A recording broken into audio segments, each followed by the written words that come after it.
Hello नमस्कार दोस्तों। Welcome back to railway expert YouTube channel. मैं आलोक कुमार सीनियर क्लर्क आपका स्वागत करता हूं। जैसा कि आप को पता है कि जो आपका आरआरबी टेक्नीशियन ग्रेड 1 और टेक्नीशियन ग्रेड 3 जिसके मेडिकल डेट जारी हो चुके हैं, डीवी और मेडिकल डेट दोनों जारी हो चुके हैं। आपके डीवी कब से हैं और मेडिकल कब से हैं, इसकी बात करेंगे। जैसा कि हमने जब डीवी दिया था तो हमारे एक नहीं, हमने तीन तीन डीवी दिए थे। यहाँ पे एक देख सकते हैं, ये मेरा एक कॉल लेटर है जो सेंट्रल रेलवे ये भूसावल के द्वारा भेजा हुआ था, जो मेरा फाइनल सिलेक्शन हुआ डीवी के बाद। इसके बाद ये कहाँ से आया, सेंट्रल रेलवे के पास से। इसके बाद ये देख सकते हैं, ये दक्षिण रेलवे से मेरा ज्वाइनिंग लेटर आया था, जिसको हम अभी ज्वाइन किए हैं और इसको जो भी जॉब कर रहे हैं। इसके बाद ये एक ज्वाइनिंग लेटर मेरा आया था, ये भी रेलवे का लेवल। इसमें क्या था, यहाँ भी देख सकते हैं, ये 20/3/2023 ये मेरे ज्वाइनिंग लेटर ये भेजा गया था ये रेलवे के द्वारा। और हमको रिपोर्ट करना था 5/4/2023, यानी कि 2023 में हमको ज्वाइन करना था।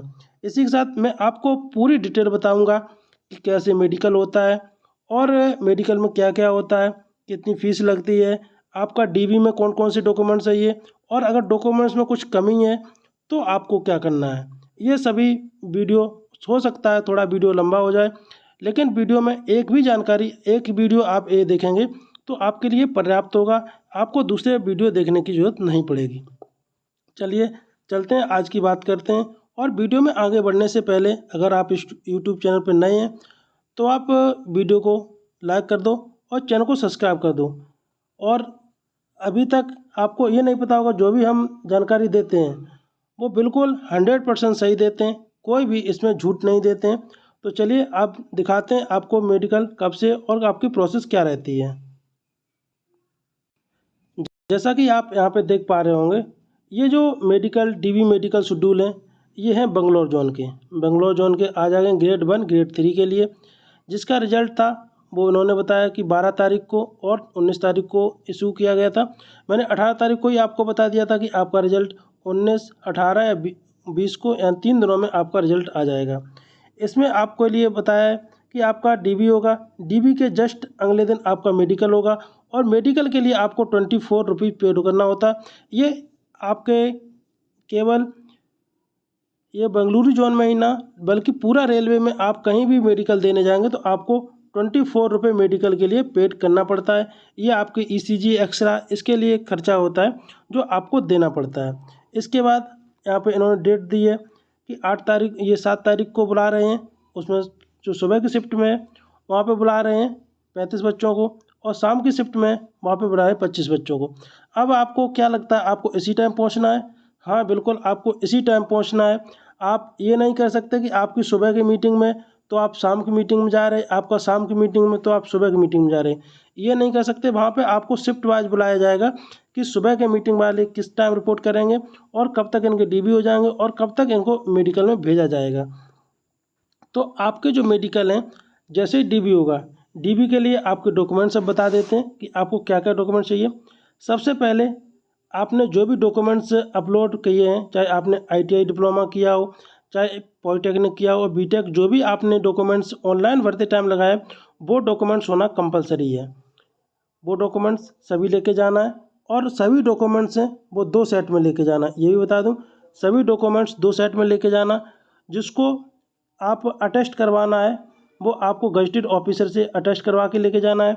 लेकिन कहीं कहीं सुविधा होती है कि जो अटेस्टेशन होता है वो बोल देते हैं आप खुद ही सेल्फ अटेस्ट कर सकते हैं। लेकिन कहीं कहीं क्या होता है कि वो सेल्फ अटेस्ट नहीं मांग करने देते हैं, वो कहते हैं गजटेड से करवा के लेके जाइए, करवा के लेके आना। तो आपको पहले से ही गजटेड से करवा के लेके जाना है, नहीं तो वहाँ पे जब आप पहुँच जाते हो तो वहाँ पे बहुत सी प्रॉब्लम फेस करनी पड़ती है। जब उन्होंने कह देंगे कि गजटेड से करवा के लेके आओ, तो वहाँ पे आप किसी भी गजटेड ऑफिसर को नहीं जानते होंगे, तो वहाँ पे आपको भागना पड़ सकता है, और हो सकता है आपको रिटर्न भी आना पड़े, दोबारा आपको दोबारा जो डॉक्यूमेंट्स है वो सबमिट करने जाना पड़े, या डीबी में दोबारा जाना पड़े। क्योंकि जो लोग यहाँ पे कुछ कमी रह जाती है तो उनके लिए डेट देते हैं कि इस डेट में आपको डॉक्यूमेंट्स जो बचे हुए जो कमी है उनको सबमिट करना है। तो इसी के साथ जब आगे और बढ़ते हैं, तो जो डीवी के बाद आपके और डॉक्यूमेंट्स में जो आपके कास्ट सर्टिफिकेट हो गया, कास्ट सर्टिफिकेट में आपने जो भी कास्ट सर्टिफिकेट ऑनलाइन करते समय लगाया था उसको भी लेके जाना है, और अभी अगर लेटेस्ट आपने बनवाया है कोई भी कास्ट सर्टिफिकेट तो उसको भी लेके जाना है। क्योंकि डीबी हम भी करते हैं, तो कभी कभी क्या होता है जब बच्चों को हमें डाउट होता है तो मुझसे मांग लेते हैं कि अभी वाला भी लेके आओ, अभी जो लेटेस्ट कोई आपने अगर कास्ट सर्टिफिकेट बनवाया है तो वो भी दिखाओ, हम वो भी देखना चाहते हैं। और अगर आपके पास टीसी है तो टीसी भी लेके जाना है, ट्रांसफ़र सर्टिफिकेट, जो आपको कोई भी आप एजुकेशन क्वालिफाई कर देते हैं उसके बाद टीसी मिलती है, अगर आपके पास है तो उसको भी लेके जाना। और उसके बाद आपका डोमिसाइल की कोई ज़रूरत नहीं पड़ती है। और हाँ, ये जो आपका कास्ट सर्टिफिकेट है ये रेलवे की फॉर्मेट होगी उसमें लेके जाना, कोशिश करना बन जाए रेलवे के फॉर्मेट में आपको लेके जाना है। और ईडब्ल्यूएस सर्टिफिकेट ये जो आपने ऑनलाइन किया था उस टाइम जो दिया था उसको लेके जाना है, और अभी जो अगर लेटेस्ट है आपके पास तो उसको भी लेके जाना है। और ये सभी डॉक्यूमेंट्स हैं ये अटेस्ट होना है और करवा के लेके जाना है। इसके बाद आधार कार्ड है, आधार कार्ड को आप वेरीफाई एक बार करवा लेना कि आपका वेरीफाई हो रहा है कि नहीं हो रहा, आपका फिंगर मैच कर रहा है कि नहीं कर रहा है। अगर यहाँ पे आपकी फिंगर मैच नहीं हो रहा है तो वहाँ भी आपका फिंगर ही प्रिंट लगेगा, आपका वहाँ भी फिंगर मैच नहीं हुआ तो वो आपको लगभग 3 से 4 बार आपको ट्राई करेंगे कि 3 से 4 बार आपका अगर वेरीफाई हो रहा है तो सही है, अगर नहीं वेरीफाई हुआ तो आपको वो 100% है बाहर कर देंगे, आपको अंदर नहीं रखेंगे। इसलिए इस चीज़ को बहुत ध्यान से सुनना कि आपको अपना आधार कार्ड एक बार वेरीफाई करा लेना है कि आपका फिंगर मैच कर रहा है कि नहीं कर रहा है। क्योंकि वहाँ पे जब आप जाएंगे तो आपका वेरीफाई फिंगर से ही मैच करेंगे कि आप वही हैं जो आप एग्ज़ाम में बैठे थे, या फिर कहीं फ्रॉड तो नहीं है, कहीं फर्जी तो नहीं है, ये बिल्कुल आपका चेक होगा। इसके बाद जब एनओसी की बात आएगी, अगर आप कहीं भी एम्प्लॉई हैं तो आपको एनओसी देना कंपलसरी हो जाएगा। और अभी तक आपने अगर अपने एम्प्लॉयर से एनओसी नहीं ली है तो अपने एम्प्लॉयर से एप्लीकेशन लिखिएगा। एनओसी कैसे मिलती है वो इसी यूट्यूब चैनल पर वीडियो मिल जाएगा, वहाँ से आप देख सकते हैं कि एनओसी कैसे लेते हैं और क्या प्रोसेस होता है, और एनओसी कितने दिन में मिल जाती है। तो अभी तक आपने नहीं ली है तो डीबी में जाने से पहले आप एनओसी ले लेना, क्योंकि वहाँ पे आपको एनओसी मांगेंगे।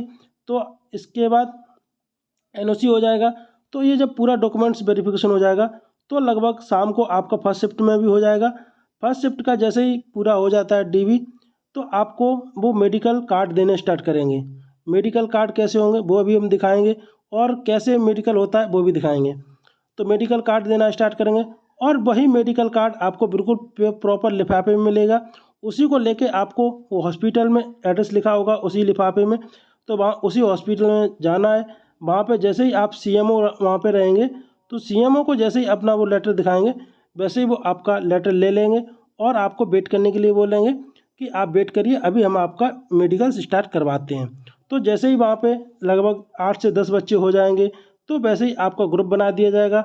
अगर 10 बच्चे हैं तो 5-5 ग्रुप का बना दिया जाएगा, हो सकता है 12 बच्चे हों तो 4-4 ग्रुप बना दिया जाएगा, जिससे कि कोई भी बच्चे हैं सभी का एक साथ मेडिकल नहीं हो सकता है।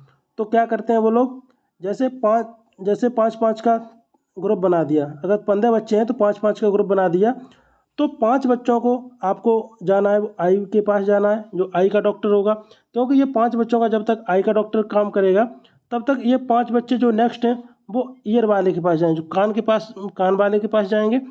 और नेक्स्ट जो 5 बच्चे होंगे वो एक्सरे के पास चले जाएंगे या फिर ईसीजी के पास चले जाएंगे। जैसे ही इन लोगों को आई का काम ख़त्म होता है तो ये लोग कहाँ चले जाएंगे, एक्सरे के पास चले जाएंगे, और इन लोगों का काम ईयर वाले काम ख़त्म होता है तो ये आई के पास चले जाएंगे। ऐसे ही ये रोटेट होते रहते हैं, तो आपका जो मेडिकल है वो मेडिकल प्रोसेस जल्दी हो जाता है। नहीं तो अगर एक ही लाइन में लगे रहेंगे तो आपका जो मेडिकल प्रोसेस है वो थोड़ा लंबा हो जाता है, हो सकता है 2 दिन भी लग जाए। लेकिन जब आप ग्रुप में रहते हैं, कम बच्चे रहते हैं, तो आपका मेडिकल 99% है वो एक ही दिन में हो जाता है। कहीं आपका या डॉक्टर ना हो या फिर आप में कोई प्रॉब्लम है, आपकी कोई प्रॉब्लम है जिसकी वजह से वो नहीं हो पा रहा है, तो फिर आपको बाहर किया जाता है। और आपका मेडिकल तब तक किया जाएगा जब तक आप संतुष्ट नहीं हैं या फिर डॉक्टर जब तक संतुष्ट नहीं होता है। अगर आप एक बार मेडिकल में फेल होते हैं तो वहाँ पे अपील भी कर सकते हैं, ऐसा नहीं आप अपील नहीं कर सकते, अब वहाँ पे अपील कर सकते हैं तो आपका मेडिकल दोबारा भी होगा। इसलिए ये चीज़ ध्यान से रखना। अब आपके मेडिकल में क्या क्या होता है वो बताते हैं। चलिए मेडिकल में क्या क्या होता है ये दिखाते हैं। जो आपको मेडिकल कार्ड मिलेगा वो ऐसा ही मिलेगा, जो वहाँ पे भी आपको भरवाया जाएगा जब आप डॉक्यूमेंट्स में जाएंगे तो ऐसा ही पेपर मिले दिए जाएंगे जिनको भरने के लिए बोला जाएगा। तो उसी में ही आपका ये मेडिकल कार्ड भी रहेगा, लेकिन आप नहीं समझ पाएंगे ये मेडिकल कार्ड कौन सा है। तो इसमें ऐसा ही लगेगा जिसमें आपकी फ़ोटो लगा दी जाएगी और यही सेम आपको भरवाया जाएगा। ये जो आप यहाँ लिखा एमोलॉन चेस्ट, चीक एंड चेस्ट, ये सभी आप यहाँ पे साइन भी करवाए जाएंगे। ये जहाँ आपका डॉक्यूमेंट्स वेरिफिकेशन होगा वहीं पे ये भरवा लिया जाएगा। आधार नंबर क्या है, पैन नंबर क्या है, ये आपकी घोषणा पत्र रहेगी। इसके बाद तो यहाँ पे आप देख सकते हैं ये जो मेरा डॉक्टर था वो था युवराज, डॉक्टर युवराज। ये बार बार आ रहा है, ये किसका साइन है? तो ये मेरा डॉक्टर था, तो डॉक्टर युवराज था, जिनका नंबर ये देख सकते हैं। मेरा किस डेट में मेडिकल हुआ था, यहाँ पे आप देख सकते हैं 22/2/23 इसमें मेरा मेडिकल हुआ था। इसके बाद जब आगे बढ़ेंगे तो आपका एक शपथ लिखवाई जाएगी कि आपने कोई लेसिक सर्जरी तो नहीं कराई है। जहाँ पे आप देख सकते हैं no laser operation in my body both eyes, यानी कि जो आपका आइस होता है इसमें कोई आपने लेजर ऑपरेशन तो नहीं करवाया, इसके लिए आपको शपथ लिया जाएगा। यहाँ पे साइन और आपका यहाँ पे डेट डाला हो किस डेट में आपने शपथ ली है। इसके बाद जब नेक्स्ट कर चलेंगे तो ये पूरा आपको लिफाफे में मिलेगा। फिर इसके बाद आ जाता है ये जहाँ पे फाइंडिंग ऑफ मेडिकल एग्जामिनेशन। ये मेडिकल एग्जामिनेशन आपको चेक करेगी क्या क्या होता। जहाँ पे आपका यहाँ पे नाम देख सकते हैं, यहाँ पे नाम रहेगा, फादर नेम रहेगा, डेट ऑफ बर्थ रहेगी, सेक्स क्या है आपका, पहचान क्या है, एमोलॉन चीक, एमोलॉन चेस्ट। इसके बाद आपका रोल नंबर क्या है, रोल नंबर के बाद आपका डॉक्टर कौन है, डॉक्टर के बाद आपके फर्स्ट जो ऑप्शन रहेगा ये देखें ऑन एग्जामिन। एग्जामिन में जो ये रिपोर्ट है आपकी रिपोर्ट क्या रही है, जैसे कि मेरा जो पल्स था वो था 80, ठीक है। इसके बाद बीपी 120/80, पोलर क्लबिंग, ये सभी जो टेस्ट हैं ये सभी टेस्ट थे। और फिर कोई भी डिजीज़ है, ऑर्गेनिक डिजीज़ है, नो। इसके बाद स्लाइट लैम्प है, नो। लेसिक सर्जरी है, नो। ये सभी फील्ड ऑफ विजन है, नॉर्मल। ये सभी जो लास्ट में जो रिजल्ट आता उसका है। डिस्टेंस जो मेरा था वो कितना था 6/9 जो राइट और लेफ्ट, लेकिन नियर डिस्टेंस 6/6 ये मेरा था। जो लेंटर्न है वो नॉर्मल था। और इशारा ये एक टेस्ट होता है, ये आँखों का ही टेस्ट है जिसमें कलर चेक किए जाते हैं, तो उसमें भी मेरा कोई प्रॉब्लम नहीं था। लेसिक स्केयर है, नहीं देखा गया, यानी कि जो लेसिक सर्जरी के लिखवाया गया था उस भी चेक होता है फिर भी कि आपने लेसिक सर्जरी करवाई कि नहीं करवाई। इसके बाद यहाँ पे एग्जामिनेशन ऑफ अदर सिस्टम जैसे ईयर एग्जामिनेशन नॉर्मल था, CNS नॉर्मल, रेस्पिरेटरी सिस्टम जो सिस्टम होता है वो नॉर्मल था, कार्डियो वेकुलर सिस्टम था वो भी नॉर्मल था। एब्सेंट जो है S1 S2 जो होता है नोड होते हैं उसको चेक किया जाता है, इसमें एब्सेंट था। गैस्ट्रोटेंस ये एक सिस्टम है, गैस्ट्रोइंटेस्टिनल सिस्टम है जो अबडोर्मल जो होता है, इसमें पेन वगैरह जिसका होता है सॉफ्ट है, या फिर सप्लाई है, या फिर नॉन टेंडर है, ये सभी जो है। इसके बाद हार्निया की जो ऑपरेशन होता है, जो हार्निया होता है और वो एब्सेंट है कि प्रेजेंट है, ये हाइड्रोसील है क्या है एब्सेंट है, ये सभी। फिर जेनिटोरियन सिस्टम होता है ये भी होता है। ऑर्थोपेडिक जो ऑर्थोपेडिक होता है इसमें। फिर इन्वेस्टिगेशन में क्या पाएगा, यूरिन है वो नॉर्मल है, शुगर है वो नहीं है, ये सभी। इसके बाद ये ब्लड टेस्ट हो जाते हैं शुरू कि यूरिन हो गया, शुगर हो गया, यहाँ पे ब्लड टेस्ट। ECG में यहाँ पे क्या मेरा निकला था, ECG में आप देख सकते हैं यहाँ पे ये ECG हुआ है। एक्सरे है वो भी नॉर्मल था। फिर डायग्नोसिस क्या हुआ, और कैलकुलेशन आया है वो मेरा फिट आया, यानी कि फिट इन I2, यानी कि जो फाइनल है ये जब इतने टेस्ट होने के बाद जब फाइनल रिपोर्ट लिखी जाती है तो उसी में लिखा जाता है किस में फिट है किस में नहीं है। ये रिपोर्ट आपको नहीं दी जाती है, ये ऑफिशियली होती है, लेकिन हमने चुपके से इसका फ़ोटो ले लिया था तो जिसकी वजह से ये मेरे पास है। ये लेफ्ट थंब इम्प्रेशन है, ठीक है। इसके बाद ये है आई विजन का, ये भी टेस्ट होता है, विजन टेस्ट लेसिक सर्जरी वाला, ये भी पूरा आपको भरना होता है। फिर इसके बाद ये कलर वाला होता है जो आपको कलर विजन होता है उसके लिए दिखाया जाता है। कलर वहाँ पे दिखाए जाएंगे और आपको ये नंबर दिया जाएगा इसमें भरने के लिए। जैसे कि यहाँ पे आपको दिखा देते हैं, जैसे number of plates, normal person, person with green deficiency, person with total colour blindness, weakness, candidate reply. जैसे कि जब आपका कलर विजन होता है, कलर विजन टेस्ट यहाँ पे देख सकते हैं, कलर विजन टेस्ट चार्ट, जब वो आपको कलर दिखाएंगे तो आपको जो किसी को क्या होता है, जो आपको ग्रीन कलर होता है वो बिल्कुल नहीं दिखाई देता है और किसी किसी को कोई भी कलर दिखाई नहीं देता है।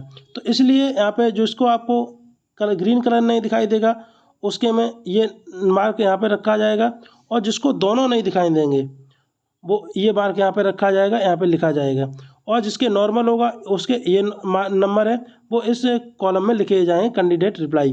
तो वहाँ पे यही पूछता है वो कौन सा कलर दिखाया जा रहा है। जैसे ही वो कलर दिखाएगा तो आपको पूछेगा कौन सा कलर है, तो वही कलर आपको बताना है।